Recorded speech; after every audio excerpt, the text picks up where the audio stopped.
Shalom saudara yang dikasihi oleh Tuhan. Renungan kita hari ini berjudul Memperhatikan. Saya harap lewat renungan hari ini bisa menyadarkan kita betapa pentingnya sikap memperhatikan daripada diperhatikan. Mari kita baca bersama-sama dalam kitab Ayub pasalnya yang ke-33 ayatnya yang ke-14. Karena Allah berfirman dengan satu dua cara, tetapi orang tidak memperhatikannya. Sedikit latar belakang dari ayat yang kita baru saja baca. Ini adalah perkataan dari seseorang yang bernama Elihu, salah satu sahabat Ayub yang paling muda. Dan Elihu ini adalah seorang yang menemani Ayub saat Ayub dalam masa kelamnya. Dan ayat yang baru kita baca adalah perkataan Elihu saat geram karena melihat Ayub ini kok tidak mau mendengar dan mencoba memahami Tuhan. Dan Elihu pun geram melihat sahabat-sahabat Ayub yang lainnya justru menyalahkan Ayub di tengah kondisi Ayub yang tidak baik. Di sana Elihu berkata bahwa karena Allah berfirman dengan satu dua cara, tetapi orang tidak memperhatikannya. Dari sini kita bisa belajar dari perkataan Elihu, yang sering membuat seseorang tidak mengerti jalan Tuhan, tidak mengerti teguran Tuhan, bukan hanya sekedar tidak membaca Alkitab dan jarang berdoa, tetapi karena seseorang tidak memperhatikan. Pada dasarnya semua orang lebih senang diperhatikan daripada memperhatikan. Tapi mari kita belajar bersama-sama bahwa memperhatikan itu lebih baik daripada diperhatikan. Ada kisah dari sebuah buku di mana sang penulis bercerita bahwa ada sebuah toko yang menjual motor dan mobil, semacam showroom lah ya.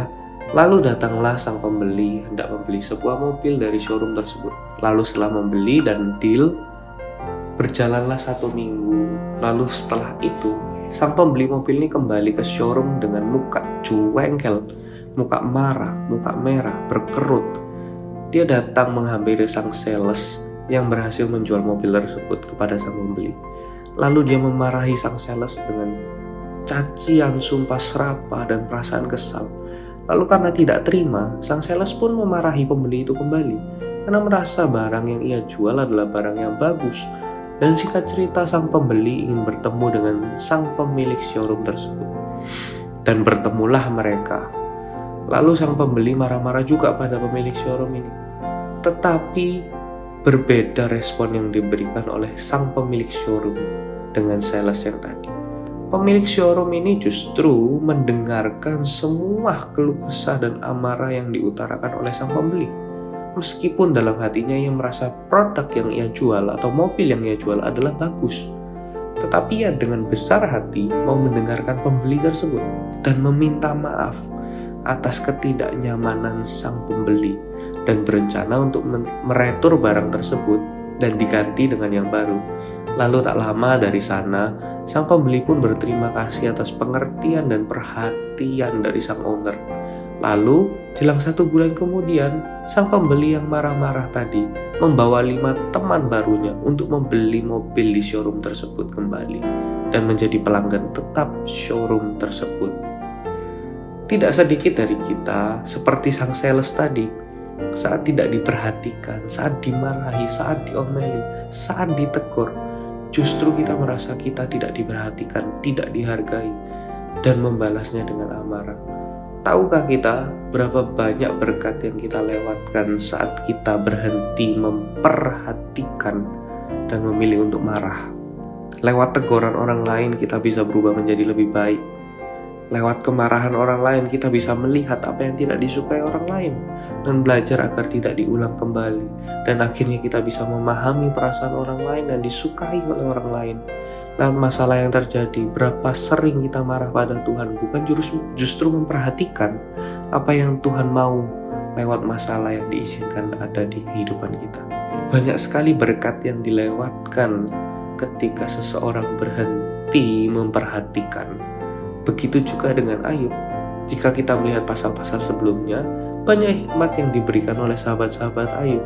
Tapi saya rasa Ayub pun tidak memedulikan itu, karena dia sudah malas memperhatikan dan memilih untuk mengomel dan tidak terima pada Tuhan atas kejadian yang dialaminya.